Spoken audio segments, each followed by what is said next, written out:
കൊച്ചിയിലും കോഴിക്കോടും ഒക്കെ ആണെങ്കിൽ ഓറഞ്ച് അലേർട്ടാണ് നിലനിൽക്കുന്നത്. അനിൽ ജോർജ് നമുക്കൊപ്പം ഉണ്ട്. Anil George, good evening. എന്താണ് കൊച്ചിയിലെ ഒരു നിലവിലെ മഴ സാഹചര്യം? രാവിലെ തുടങ്ങിയ മഴ ഇപ്പോഴും അങ്ങനെ തന്നെ നിൽക്കുന്നുണ്ട്. പിന്നെ കഴിഞ്ഞ മഴ സമയത്ത് ഈ താഴ്ന്ന പ്രദേശങ്ങളൊക്കെ പൂർണ്ണമായും വെള്ളത്തിൽ മുങ്ങിപ്പോകുന്നത് നമ്മൾ കണ്ടിരുന്നു. ഏറെക്കുറെ ആ കാഴ്ചകളൊക്കെ ഉണ്ടോ? എന്താണ് അവസ്ഥ?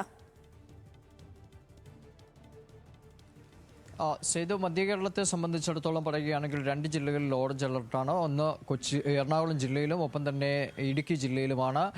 മണ്ണിടിച്ചിലും അതുപോലെ മറ്റ് ഉരുൾപൊട്ടൽ അങ്ങനെയുള്ള വലിയ പ്രശ്ന സങ്കീർണമായ സാധ്യതകൾ ഈ ജില്ലകളിലൊക്കെ നിലനിൽക്കുന്നുണ്ട് എന്നത് ഒരു ആശങ്കാജനകമായി നിലനിൽക്കുന്നു.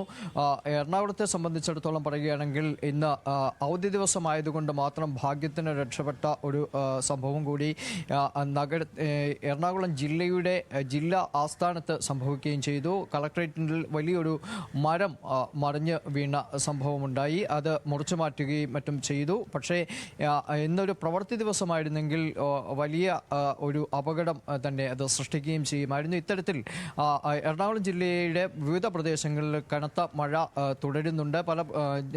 പ്രത്യേകിച്ച് ഈ കിഴക്കൻ മേഖലകൾ, മലയോര മേഖലകളിലൊക്കെ ശക്തമായ മഴ റിപ്പോർട്ട് ചെയ്യപ്പെടുന്നുണ്ട്. തീരദേശ മേഖലയും അതീവ ജാഗ്രതയാണ് നൽകിയിട്ടുള്ളത്. മത്സ്യത്തൊഴിലാളികൾ അടക്കം ഉള്ളവർക്ക് മുന്നറിയിപ്പ് നൽകിയിട്ടുണ്ട്. ഇപ്പോൾ ട്രോളിംഗ് സമയമായതിനാൽ വലിയ തോതിൽ മത്സ്യബന്ധനത്തിന് ആളുകൾ പോകുന്നില്ല. പക്ഷേ പരമ്പരാഗത മത്സ്യത്തൊഴിലാളികൾ അടക്കമുള്ളവർക്കും കൃത്യമായ നിലയിൽ ജാഗ്രതാ നിർദ്ദേശം നൽകിയിട്ടുണ്ട്. എറണാകുളം ജില്ലയെ സംബന്ധിച്ചിടത്തോളം, പ്രത്യേകിച്ച് കൊച്ചി നഗരത്തെ സംബന്ധിച്ചിടത്തോളം മഴ വലിയ പേടി സ്വപ്നമായി മാറുന്നുണ്ട്. പലയിടങ്ങളിലും വെള്ളക്കെട്ടുകൾ രൂപപ്പെടുക സ്വാഭാവികമാണ്.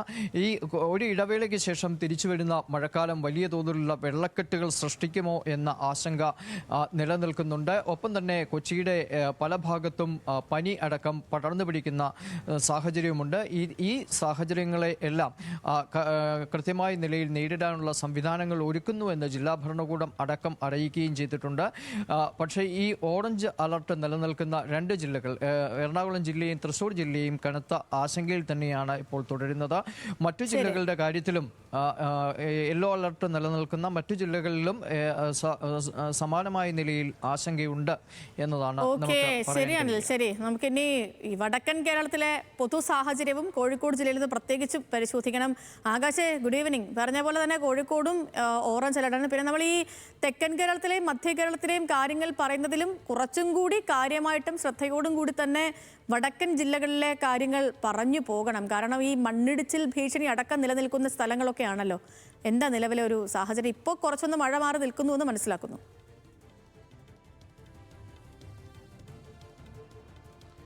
സതിലക്ഷ്മി, തീർച്ചയായും ഇടവിട്ട് മഴ ശക്തി പ്രാപിക്കുകയാണ്. ഒരു ഇടവേളയ്ക്ക് ശേഷമാണ് സംസ്ഥാനത്ത് വീണ്ടും മഴ ശക്തി പ്രാപിക്കുന്നത്. കോഴിക്കോട് ജില്ലയെ സംബന്ധിച്ചാൽ രാവിലെ മുതൽ ശക്തമായ മഴ ജില്ലയിൽ ഉണ്ടായിരുന്നു. ഉച്ചയ്ക്ക് ശേഷമാണ് മഴയ്ക്കൊരു ശമനം ഉണ്ടായത്. എന്നാൽ വൈകിട്ടോടുകൂടി മഴ ശക്തമാകുമെന്നാണ് ഇപ്പോൾ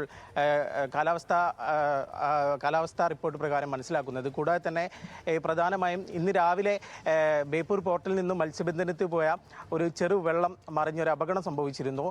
ശക്തമായ കാറ്റിനാൽ വെള്ളം മറയുകയും 4 മത്സ്യത്തൊഴിലാളികൾ കടലിൽ അകപ്പെടുകയും ചെയ്തിരുന്നു. അവരെ തൊട്ടടുത്തുള്ള ബോട്ടുകളിൽ നിന്നുള്ള ആളുകൾ വന്ന് രക്ഷപ്പെടുത്തി ആശുപത്രിയിലേക്ക് മാറ്റുകയായിരുന്നു. നിലവിൽ അവരുടെ ആരോഗ്യനില തൃപ്തികരമാണ്. കൂടാതെ തന്നെ നമുക്കറിയാം, കഴിഞ്ഞ ദിവസം ടൂറിസ്റ്റ് ഗൈഡായിട്ട് വന്നിട്ടുള്ള മലപ്പുറം സ്വദേശി ഷിബിൻ ലാലിനുള്ള തിരച്ചിൽ നിലവിൽ പതങ്കയത്ത് തുടരുകയാണ്. ഇടയ്ക്കിടയ്ക്ക് പെയ്യുന്ന മഴയും കൂടാതെ തന്നെ ജലനിരപ്പ് ഉയർന്നതിനാൽ ഈ തിരച്ചിൽ വലിയ രീതിയിൽ തന്നെ സങ്കീർണമാകുന്നുമുണ്ട്. അതിനാൽ തന്നെ ഇടവിട്ടാണ് ഇപ്പോൾ നിലവിൽ തിരച്ചിൽ നടത്തുന്നത്. കൂടാതെ തന്നെ നഗരങ്ങളിലും കൂടാതെ തന്നെ ഗ്രാമപ്രദേശങ്ങളിലും വലിയ രീതിയിലുള്ള മഴയുണ്ട്. അതുപോലെ തന്നെ റോഡിൽ വെള്ളക്കെട്ടുമുണ്ട്. കൂടാതെ തന്നെ വടകരയിലെ നാഷണൽ ഹൈവേയിൽ വെള്ളം കയറി ഗതാഗതം ഉൾപ്പെടെ തടസ്സപ്പെടുന്ന ഒരു സാഹചര്യം നിലനിൽക്കുന്നു.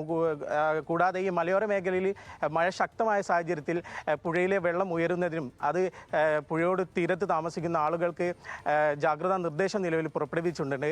കൃത്യമായി ക്യാമ്പുകളിലേക്കോ അല്ലെങ്കിൽ മറ്റിടങ്ങളിലേക്കോ മാറേണ്ട ആവശ്യമുണ്ട് ഉണ്ടെന്നാണ് ഇപ്പോൾ ജില്ലാ ഭരണകൂടം അറിയിച്ചിരിക്കുന്നത്. കൂടാതെ തന്നെ നിലവിൽ മലയോര പ്രദേശങ്ങളിലെ മഴ കനത്തതോടെ മണ്ണിടിച്ചിലിനുള്ള സാധ്യത കാണുന്നതിനാൽ തന്നെ ആളുകൾ ജാഗ്രത പുലർത്തണമെന്നുകൂടി ജില്ലാ ഭരണകൂടം മുന്നോട്ട് വെക്കുന്നുണ്ട്. ഏതായാലും ഇന്ന് നിലവിൽ ഓറഞ്ച് അലേർട്ടാണ്. മഴ രാത്രിയോട് 3 മണിക്കൂറിനുള്ളിൽ അതിശക്തമായ മഴയ്ക്ക് സാധ്യതയുണ്ടെന്നാണ് കാലാവസ്ഥാ വിഭാഗം ഇപ്പോൾ അറിയിച്ചിരിക്കുന്നത്.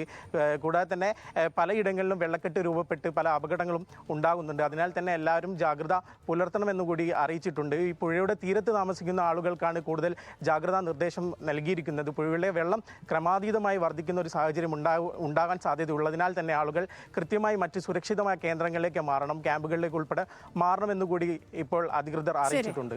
സേതുലക്ഷ്മി. ഓക്കെ, ശരി ആകാശ്.